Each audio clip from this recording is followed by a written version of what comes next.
हम सरकार छोड़ सकते हैं लेकिन बीजेपी के साथ अलायंस नहीं कर सकते। जो सारा कुछ है बोल दिया भाषण में, आप मुझे लगता नहीं कुछ बचा मैं आपको बताऊं, लेकिन इतना ज़रूर है कि नेशनल कॉन्फ्रेंस ने 4 सीटें जीतनी थी लेकिन एक सीट हम हारे। वो इसलिए हारे कि कुछ गद्दार निकले, जिन गद्दारों ने हमें भरोसा दिया था, क्योंकि हमने पैसे नहीं बांटे, हमने कोई और लालच नहीं दिया, हमने असूलों की लड़ाई पे वो सीटें लड़ी थी और जिस मकसद से जम्मू कश्मीर के लोगों ने हमें वोट डाले थे और जिताया था, उसी मकसद से हम लोगों को उसी मकसद से हमने ये इलेक्शन लड़ा था। और हमने बेसिकली ये सीट कांग्रेस को दी थी और कांग्रेस नहीं लड़ी और लास्ट मोमेंट में हमें ये कैंडिडेट देने पड़े और उसके बावजूद भी हम 3 सीटें जीत के आए हैं। और ये आप लोगों को भी मुबारक है और जम्मू कश्मीर के लोगों को भी मुबारक है, क्योंकि ये 3 लोग जो जीत के आए हैं ये जम्मू कश्मीर के लोगों की आवाज़ राज्यसभा के अंदर बनेंगे, दिल्ली के अंदर जाके प्राइम मिनिस्टर साहब के सामने, होम मिनिस्टर साहब के सामने अपनी बात रखेंगे। ये जो लोग जीते हैं 3, ये लोग जम्मू कश्मीर की सरकार की भी आवाज़ बनेंगे, जम्मू कश्मीर के उस गरीब की भी आवाज़ बनेंगे दिल्ली के अंदर। तो लिहाजा ये जो हम सीटें जीते ये सबको मुबारक, लेकिन जो एक हारी है उसका दुख है, एक अफसोस है।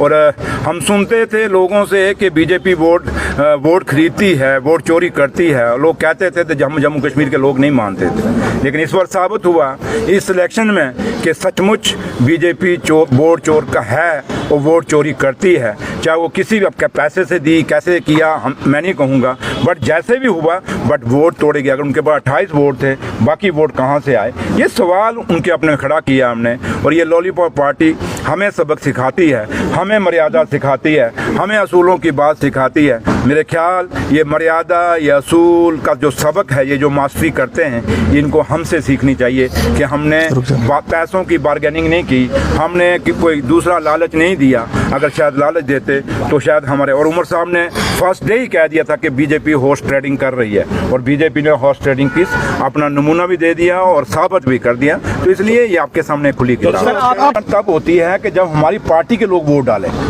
हमारी पार्टी को विप था और हम लोग जो इवन के मैंने जो उमर साहब ने वोट डाला, मैंने डाला, जो हमारा अंदर पोलिंग एजेंट था उसको दिखाते थे जाके कि भाई ये वोट हमने डाला। इसलिए जो पार्टी जिसको बीजेपी के खिलाफ आज आपके सामने मैं बातें रख रहा हूँ, बोल रहा हूँ कि ये करो, अगर मेरी सांठ गांठ हो तो मैं क्यों बोलूँगा? अगर मेरी सांठ गांठ होती तो मैं बातें इतनी ना बोलता, सच्चाई ना बोलता, तो मेरी सिक्योरिटी विड्रा ना होती, मेरी ये गाड़ियाँ मोटरकेट ना काटा जाता।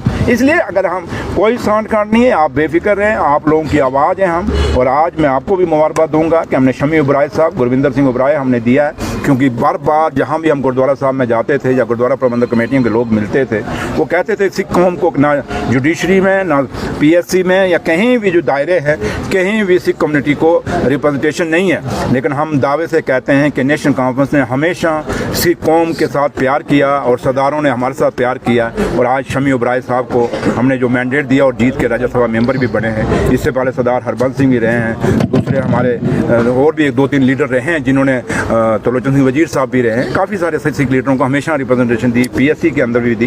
तो लिहाजा ये जो बात है ये सरासर गलत है। और ये कुछ लोग हैं जिन्होंने दूसरी पार्टियों ने जो बिके हैं, ये वो इल्ज़ाम हम पे लगा रहे हैं क्योंकि वो अपनी करतूत छुपाना चाहते हैं। मुझे बताओ कईयों ने अब्सटैंड किया, अब्सटैंड का मतलब क्या होता है कि सीधा बीजेपी को मदद करनी। तो इसलिए चाहे वो किसी भी पार्टी के अंदर से लोग बिके तो हैं, लेकिन आप लोग पत्रकार हैं, आपने खुद इसकी आप खोजी पत्रकार बनिए, थोड़ा सा आप जानिए और इसमें घुसिए और देखिए, आपको नाम पता चल जाएंगे, फिर आपको पता लग जाएगा कि क्या नेशनल कॉन्फ्रेंस का कोई अलायंस है। इसलिए कोई अलायंस नहीं, अगर अलायंस होता तो हम नौशहरा में नगरोटा में अपना कैंडिडेट ना देते, क्योंकि हमने कांग्रेस को कैंडिडेट दिया, कांग्रेस को वो मैंडेट दिया था, हमने कहा कांग्रेस लड़ेगी, हम सपोर्ट करेंगे।